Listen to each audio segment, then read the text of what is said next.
Bonjour et bienvenue dans cette nouvelle capsule qui va traiter aujourd'hui de la versification.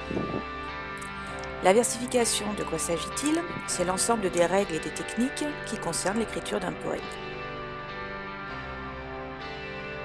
Quand on parle poésie et poème, trois mots viennent d'emblée: vers, strophe et rime.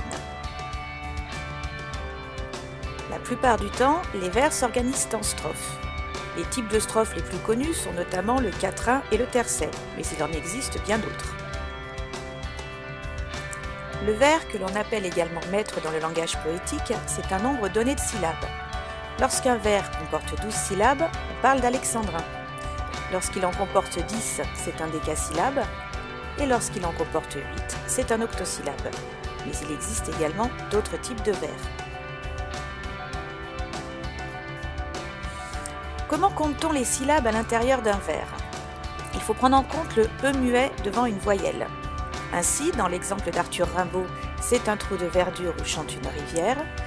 Les E de verdure et les E de chante ne seront pas prononcés. C'est un trou de verdure où chante une rivière fait ainsi 12 syllabes.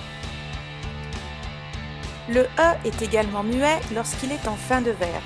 C'est un trou de verdure où chante une rivière. Le E de rivière ne se prononce pas et ne se compte pas surtout. On reste bien à 12 syllabes. Passons aux rimes maintenant. On parle de rime féminine lorsqu'elle se termine justement par un E muet. A l'inverse, on appelle rime masculine toutes les autres rimes. L'organisation des rimes peut se faire de trois manières. Elles sont plates ou suivies lorsqu'elles suivent un schéma AABB.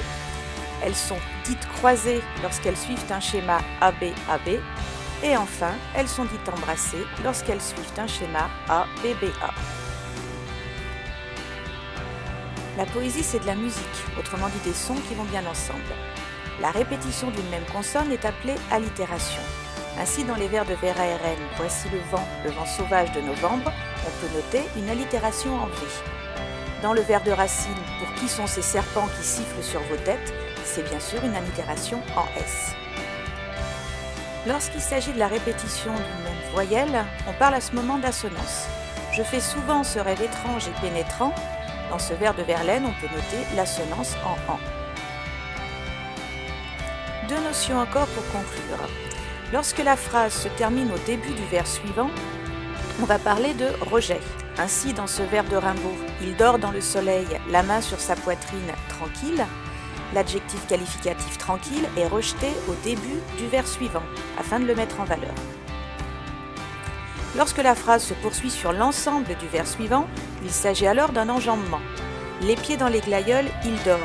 Souriant comme sourirait un enfant malade, il fait un somme.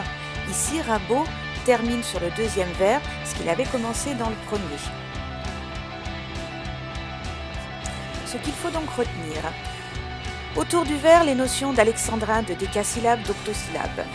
Pour la strophe, les quatrains, les tercets. Les rimes qui peuvent être plates, croisées, embrassées, féminines, masculines.